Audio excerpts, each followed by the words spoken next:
What do you guys think will happen for Bitcoin's price once we enter into the halving of next year and past that point, right? Because the bull cycle doesn't really start until about almost a year after the halving.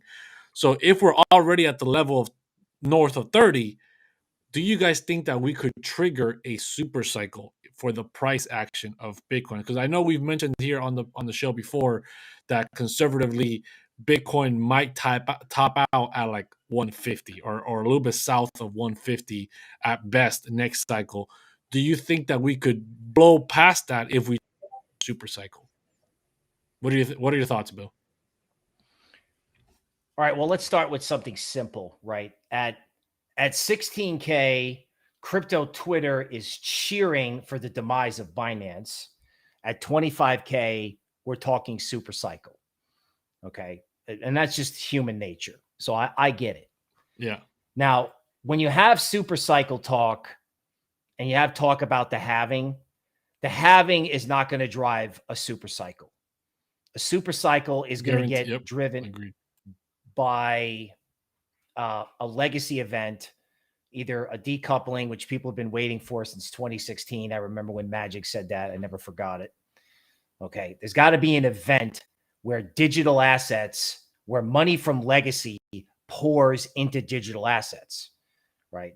On my show, Ethereum's like 40% higher than it was at the close of 2022, and bonds are lower. There's evidence that it may be happening right now. So if you have a super cycle, it's because money from legacy finds its way into digital assets. So like, for example, SEC, if they fail, right? If Gensler gets discredited by a Republican Congress, there are all these factors that are going to drive a super cycle. And then don't forget good old fashioned Web3, right? If ETH becomes the currency of culture, or they figure out how to get a Bitcoin yield curve. In other words, somebody like Michael Saylor starts issuing debt denominated in Bitcoin, and then that debt helps you form an interest rate system that's credible for Bitcoin. Now, I don't know if that is an interesting one. That is definitely an interesting scenario there. Right. Go ahead. Why these whales don't do it? Novogratz, Saylor, I don't know. Maybe it's regulatory, but you're going to have a paradigm shift. Now, is there enough weird stuff going out there in the world to drive an event like that? Yes. I'm just thinking, just on a contrarian basis, the stuff that everybody thinks worked, the stuff that worked last time isn't necessarily going to be the stuff that works next time. Last time it was the halving and the Fed printing 6T in 1 month. Next time it'll be something different. Yeah, and before that was the ICO craze, right? Along with Bitcoin, the whole speculation of Bitcoin finally getting futures trading and all this stuff, and that drove that entire cycle. Like I said, last cycle was the inflation, the money printing, all the craziness, and now this next cycle is going to have some other driver that's going to be pushing it, and maybe I definitely think like you said, the Bitcoin whales doing that. What was it you called, the debt, not denominating debt in Bitcoin? They create a yield curve. In other words, Bitcoin, instead of having an interest rate determined by Celsius, right? It's determined by an actual market mechanism. So if Bitcoin is a currency, it should have an interest rate. And if they figure that out, wow, decentralized interest rates, right? And there's the bonds market. Yeah. You know what I'm saying? So it requires innovation, and it requires a shift where people just look at legacy and go, oh man, I can't. The IMF is going to be pissed if they do that. Let me tell you. I think that's probably why one of the whales haven't done it, because they were pissed when El Salvador adopted Bitcoin. If these whales here in the United States ever start talking about doing things like that, I think that's why it hasn't happened. Right. Well, El Salvador, it's not a coincidence that El Salvador made its Bitcoin embassy in Texas, because, there's a saying where I live, don't mess with Texas, and we won't say why, but we all know why. So, Magic, what do you think about Supercycle? What do you think? What would be a price target that Bitcoin would have to hit to trigger that Supercycle to happen? Price target to hit. I mean, for me, that 47K area is just so important still, you know, and that's way up there. It's like getting way out of hand when we talk about that. It could happen. I mean, anything can happen. There's some Elliott wave guys out there that think this is like a giant wave 4 and the super cycle's coming. They're out there. Those guys were also buying at 30K, 25K, et cetera, probably 40K even.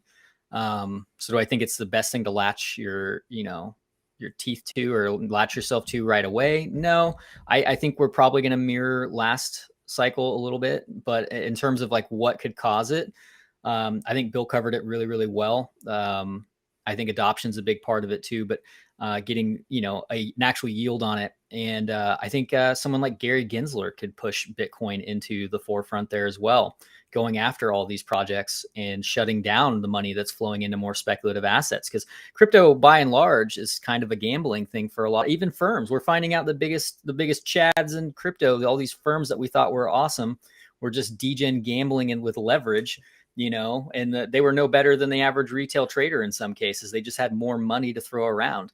What happens if they don't have 2,000 altcoins or 20,000 or whatever it is to choose from?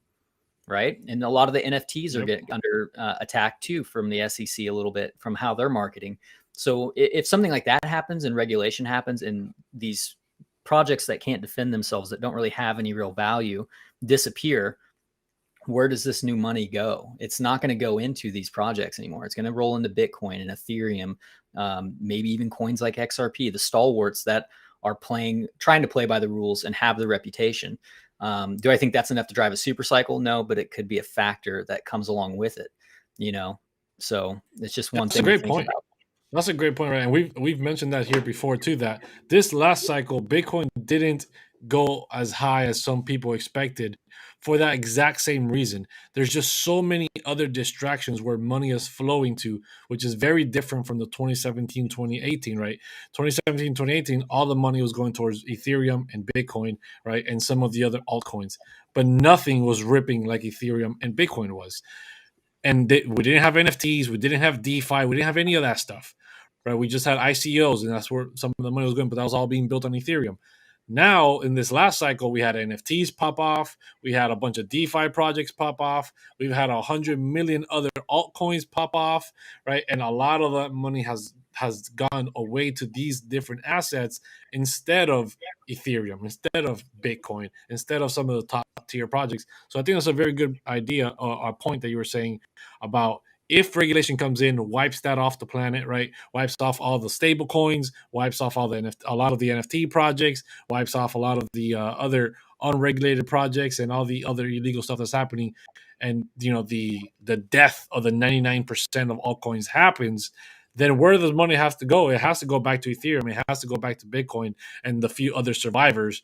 And then the concentration of wealth will drive those assets to have, what people might call a super cycle or not, but the money will be concentrated there. People won't be so distracted with the next, Elon, Doge, Inu, Floki, whatever marshmallow coin that comes out, right? So I think that's a very good point. You guys bring two very, very good points on why Bitcoin could pop off and how that could happen, whether it's a super cycle or not. Yeah, I think that when that happens too, it's a sign of a maturing market. That was the narrative coming into this last cycle, if you recall, was Bitcoin's such a mature asset. Crypto's mature now because we got hedge funds that are in it now. Not quite, it turns out not quite. Yeah, right. Yeah. Turns out we have Alameda. Yeah. Yeah, it turns out that wasn't the barometer we should have been watching for that distinguishment. So, yeah, it is what it is.